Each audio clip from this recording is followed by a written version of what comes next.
We are Facebook Live.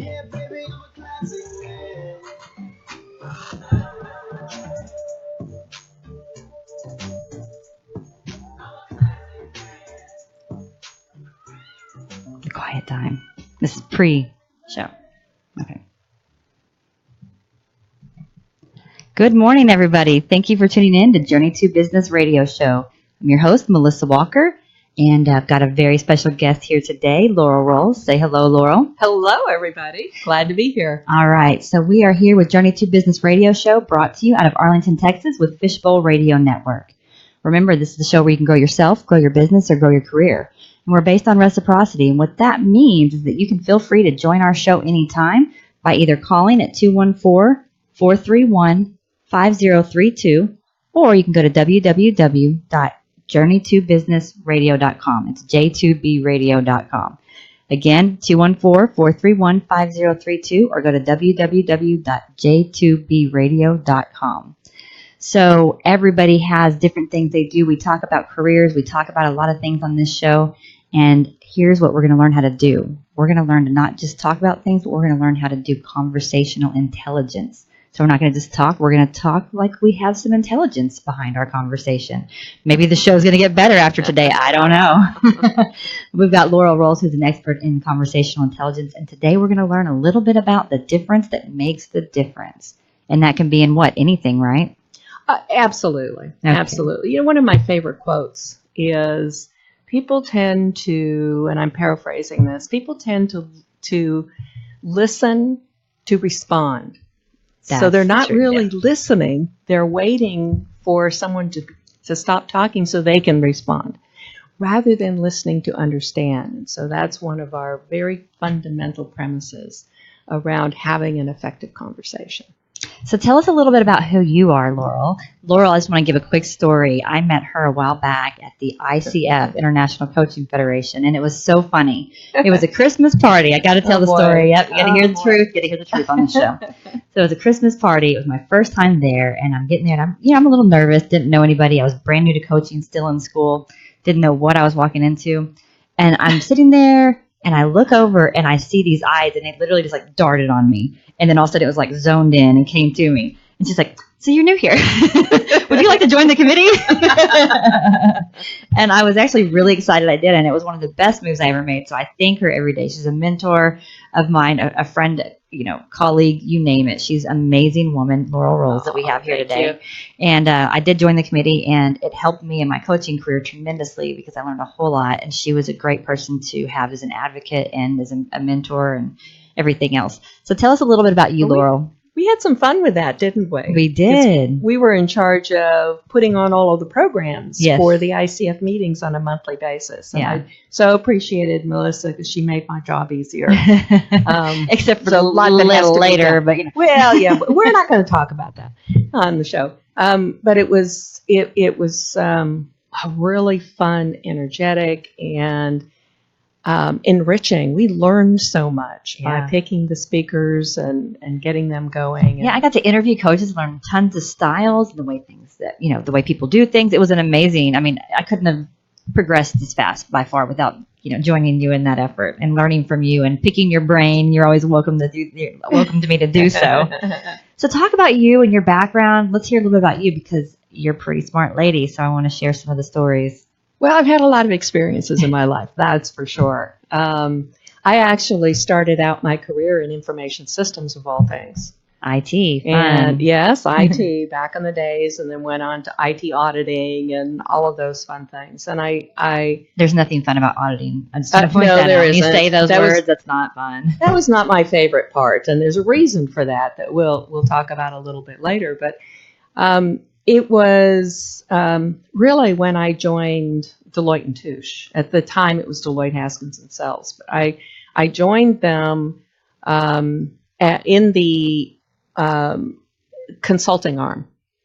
And really what I loved about consulting was the breadth and the depth of the experience that I got out of my time with Deloitte. I actually was able to progress into partnership in consulting. And there's a huge story behind that. They come up a little bit weren't later. you the first I lady was and the youngest or second something? female partner. Uh-huh.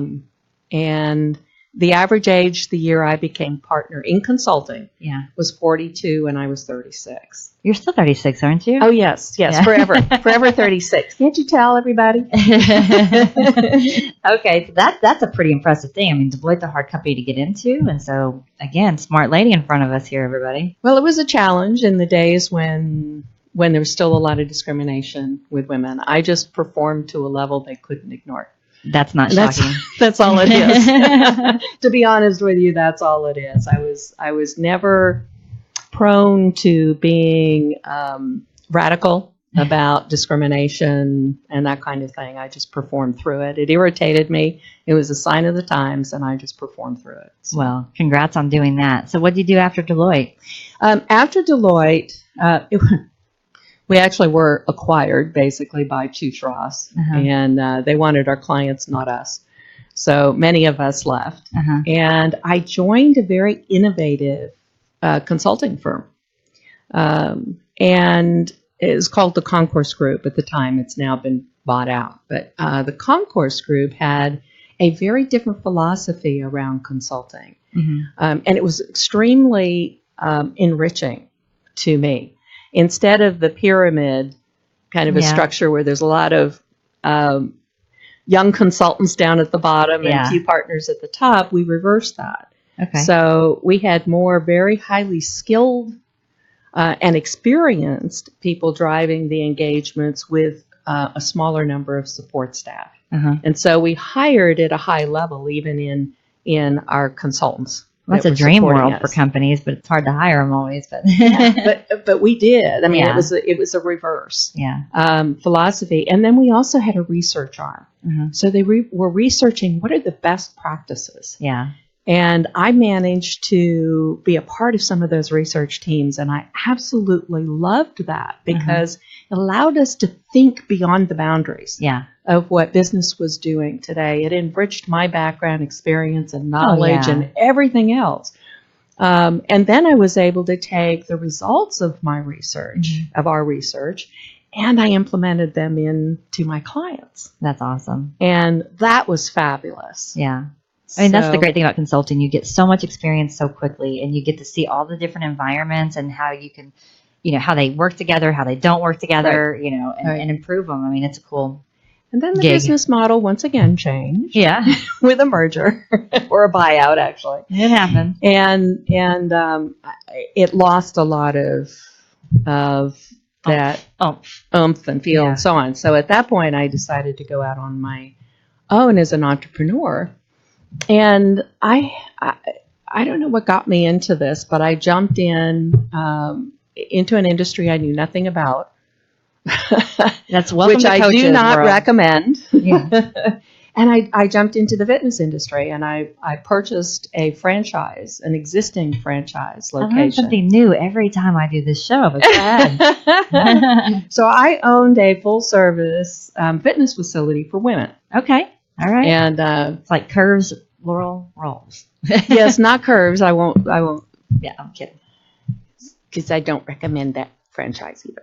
But at any rate, the one I was in, so I won't mention the name. In any case, what I was told by the owner of this business was the only thing that needs to be done is come in and just create a better management structure and environment.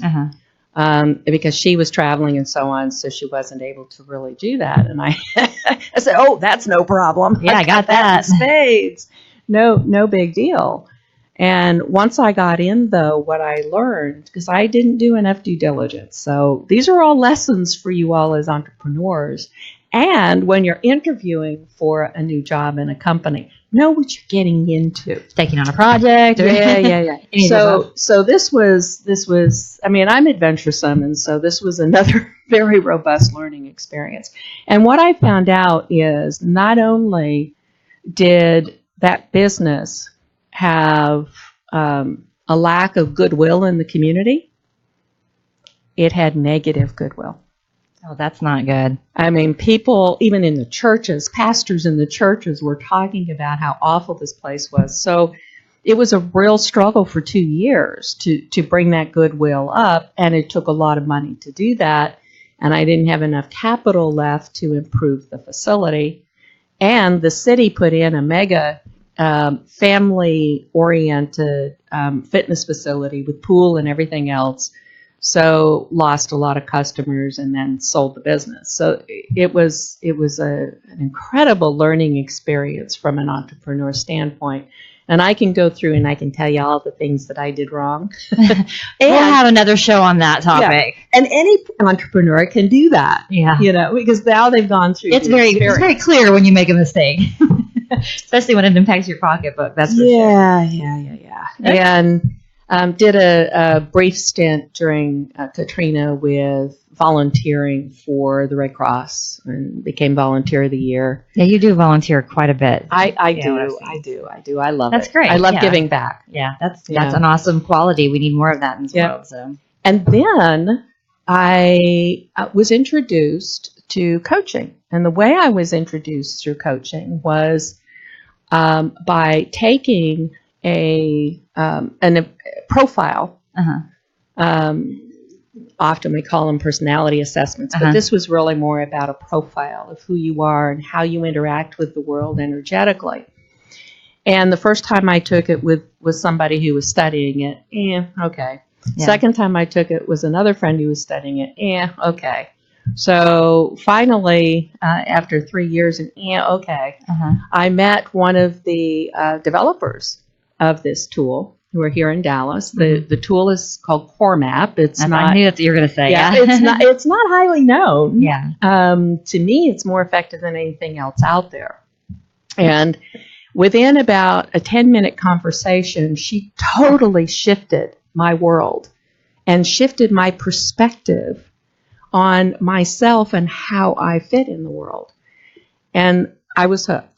That was powerful, it was very powerful, and I was certified in that. Basically, I had been conditioned it's amazing I ever had the accomplishments I did in business because I was conditioned to be an introvert. Yeah. And what I found out very quickly is that nobody accuses me of being an introvert these days. No, not at all.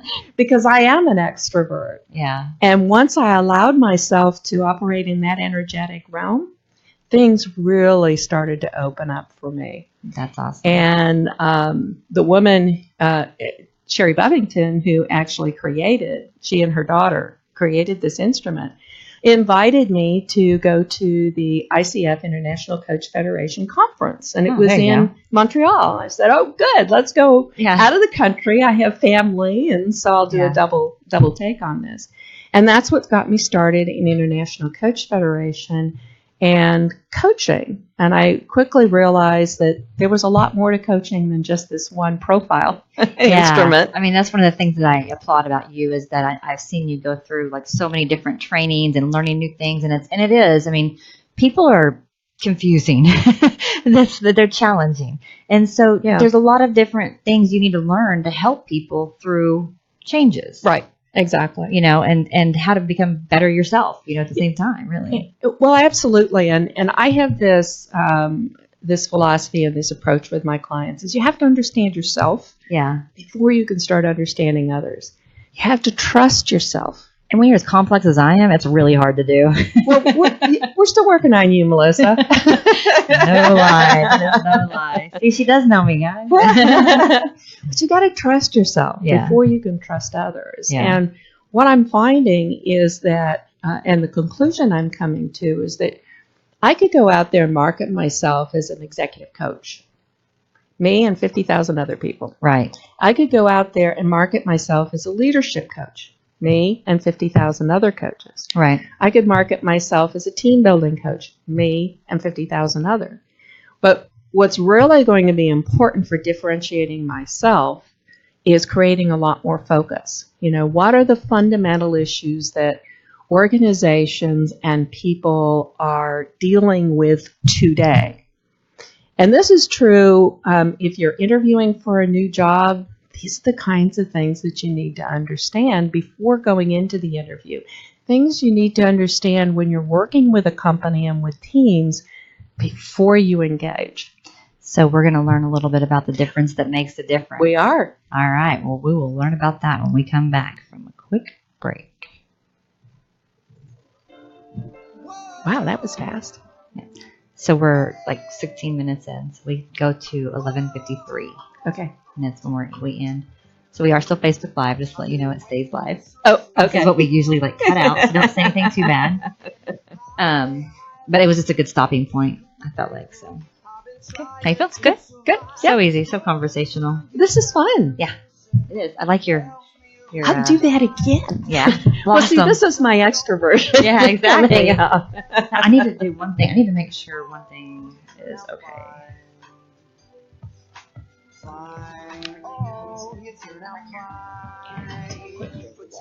Yeah, okay. That was you live. I'm making sure because I forgot to tell you to push mute on there. I need to make sure that they did on the Facebook because otherwise it will double play. Like it'll like echo and it sounds really horrible. I found that out the hard way on a couple of videos. Anyway. Feel good? Good? Yep. It's all cool. Anything you want me to make sure I cover? No, you're doing a great job. This is fun. You get to do it. I just get to ask questions. And I'm coaching. That's my job. I'll probably just do one song on this break. We may do another one. I kind of went into the break early, but it was just a good segue. Yeah. I kind of wait to find them and take them when I get them.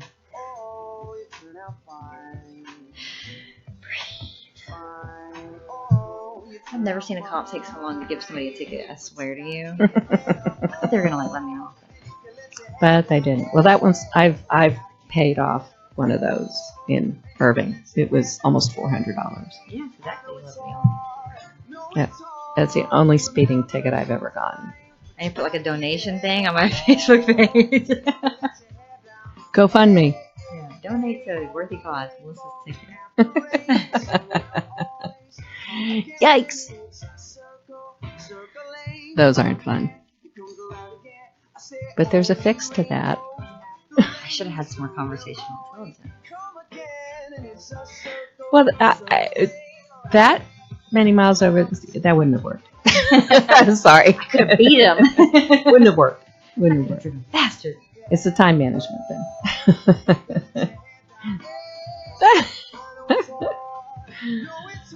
Okay. So those first two questions I have on here are good ones. I'm not following that. Not even looking at it. Kidding. I already read it. Okay. You got to dance. Oh, there you go. Because I'm going to make a nice long blooper video with all the dance moves from everybody on the show. Oh, great. You're in it. I'm in it. All right. Thank you, everybody, for tuning in to Journey to Business. We are back with our guest, Laurel Rolls, and I'm your host today, Melissa Walker. And we are brought to you out of Arlington, Texas with Fishbowl Radio Network. Remember, it's a show based on reciprocity, so you can feel free to join the show anytime by calling in at 214-431-5032.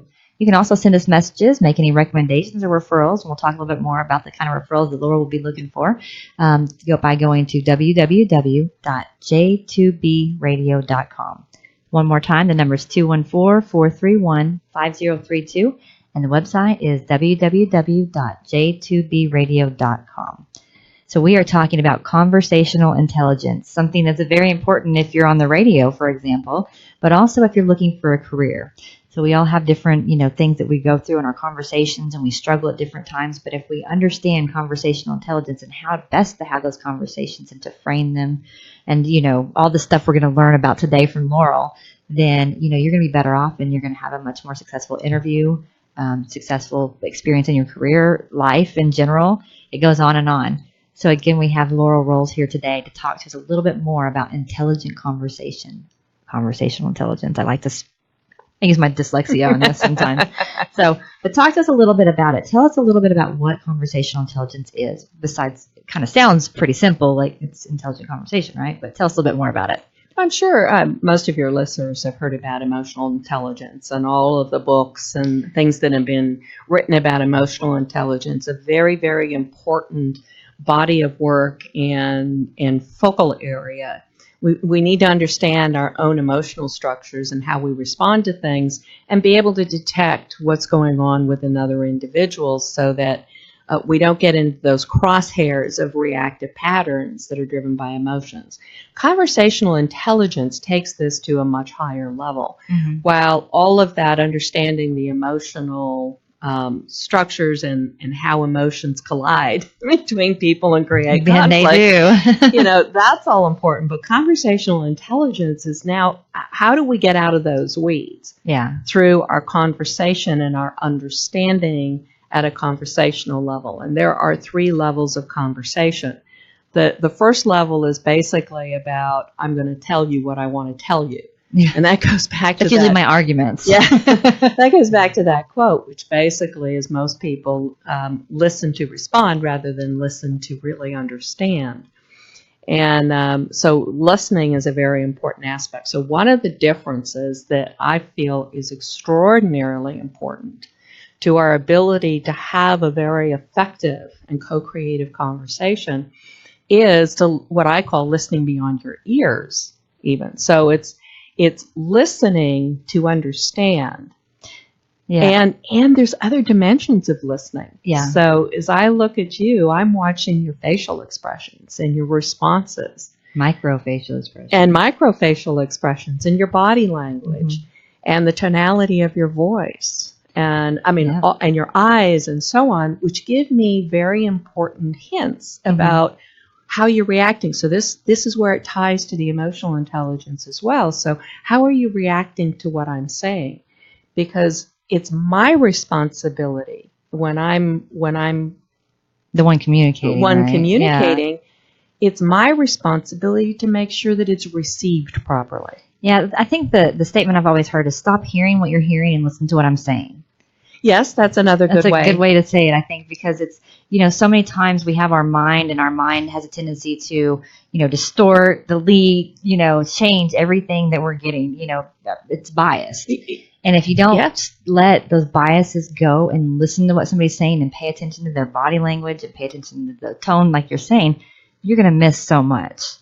Well, and that brings up another very important aspect of conversations and connecting with people.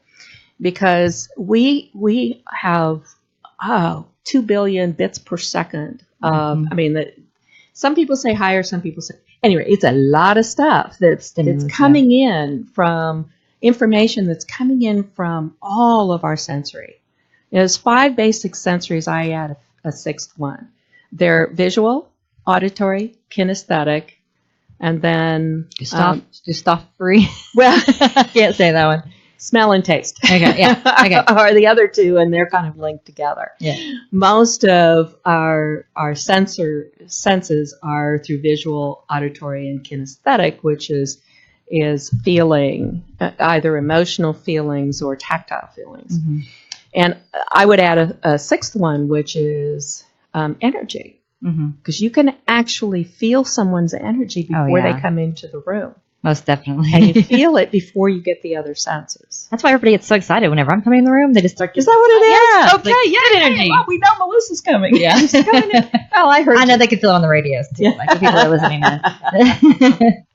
So there is so much coming at us that our conscious brains cannot process all of that. Otherwise, we would be immobile, trying to process all of that. So it comes into our unconscious level, and then it's filtered. And the filters are about, what do I believe is true? Does this fit with or not fit with my value system? What's relevant in the context of where I am today? So there's just this whole host of filters that occur at an unconscious level. And then it feeds up the meaning of the situation based on past experiences, belief structures, and so on. It's fascinating when a detective goes into a crime scene. They can talk to 10 people and get 10 different stories. Right. Not because the facts are different, but because the meaning and the interpretation is different. And I think that goes to kind of like the roles in communication is kind of what it leads me to. So when I'm listening, it's not about me and my experiences. It's about listening to what you're saying. Pay attention to you, your body language, so I can understand what you're communicating. Right. And whenever I'm the one communicating, my job is to focus on you the other person and say, are you understanding, watching, making sure what's your emotional response? So that's really where I see it, is understanding the role of conversation is part of it. Absolutely. And I love how you point out that it really is bi-directional. Mm-hmm. And it's getting past those filters, getting past I want to figure out what I'm going to say next. And you know what? This is so important, particularly in the interview process. We have all of this checklist of things that we have to do in an interview process, right? You've seen those. There's lots of training about them. Written books on it. It's like, do this, and this. By the time you get through that and you prepare, if they ask me this question, this is how I'm going to respond, and, all of that, it's overwhelming. Yep. And so often you can get yourself just tied up in knots before the interview. This is also true in working on projects and so on. But you can get yourself tied up in knots so the interview doesn't go well. That's when you just get into the Superman pose. Yeah, it's just, it's sad. Yeah, it can be, So preparation is important. Mm-hmm. And then you need to let that pull aside. Not over-prepare. Well, preparate. You prepare. I mean, I did. Yes.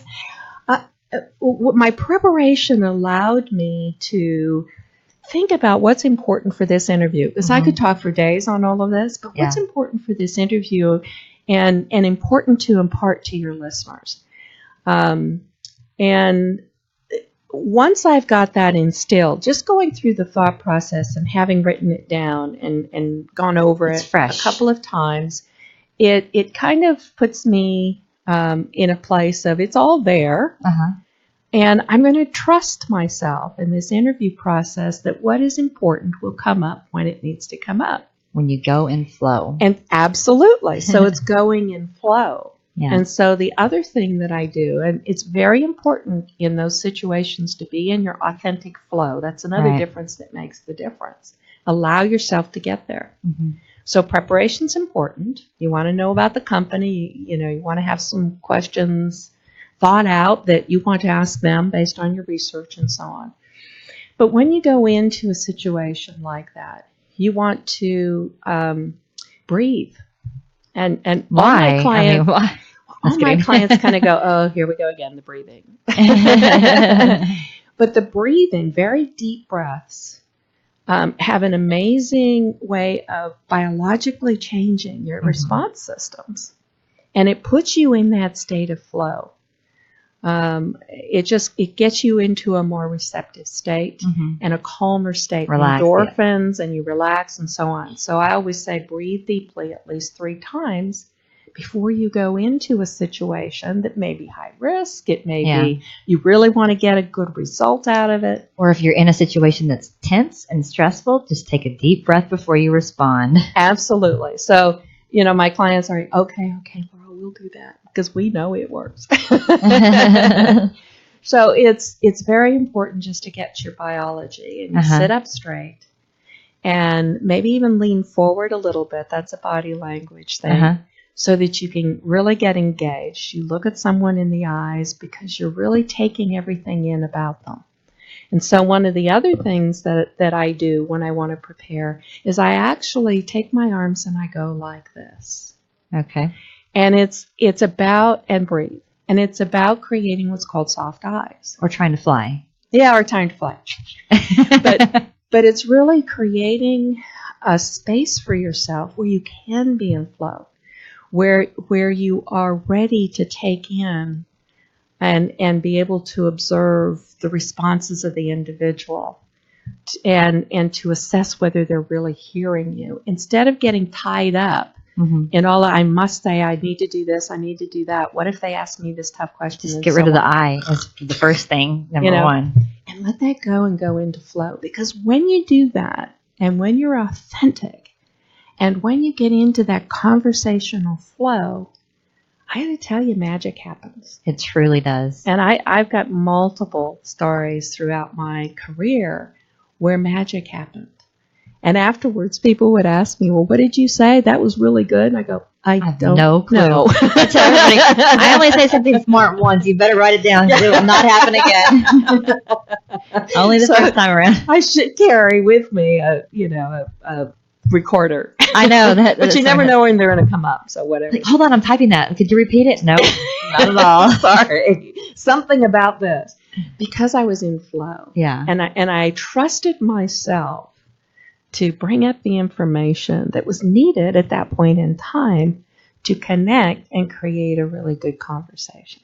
So if I've heard you correctly so far, just to kind of reiterate points, is that whenever you're having a conversation, you really want to make sure that you're listening, not thinking of what you want to say next. Yes. You want to be authentic.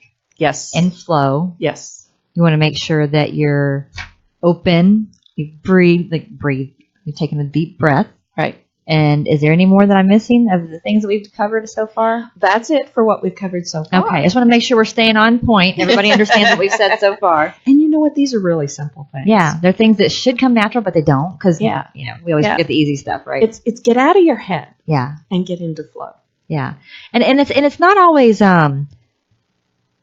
thinking about I. That's the thing about communication. This is what I learned. Actually, I did some training on speaking in front of people, and that was the biggest aha moment for me personally, is when he's like, what are you nervous about when you speak in front of people? And I could think of, well, what do they think of me? Am I saying the right thing? Am I doing this? Am I doing this? And he goes, yeah, that's all you. Your job is to talk to them. It's not about you at this moment. It's about giving the information that you already have. Right. And that's, again, in flow. And sharing it and being in flow. Yeah. That is so important. And I'm a lifelong learner. We all should be learning new things. And I am so excited about the program that I've been in this past year, to the point that I'm restructuring my whole coaching platform to sit on top of conversational intelligence, because it takes all of this to a much higher level. So this is just an amazing body of work. And, you can pick it apart and say, well, that's not new. That's not. It doesn't matter. It's how Judith Glaser has pulled all of this together into a program that is about raising our conversations to a higher level, which creates better results and effectiveness. And that's what it's all about. So there is a lot of positive psychology. Let's stop dwelling on the negative and let's look at what's good. It's about taking our conversations up to a level 3 conversation. Level 1 being, I just want to tell you what I want to tell you. Level 2 is transactional. And level 3 is the most powerful level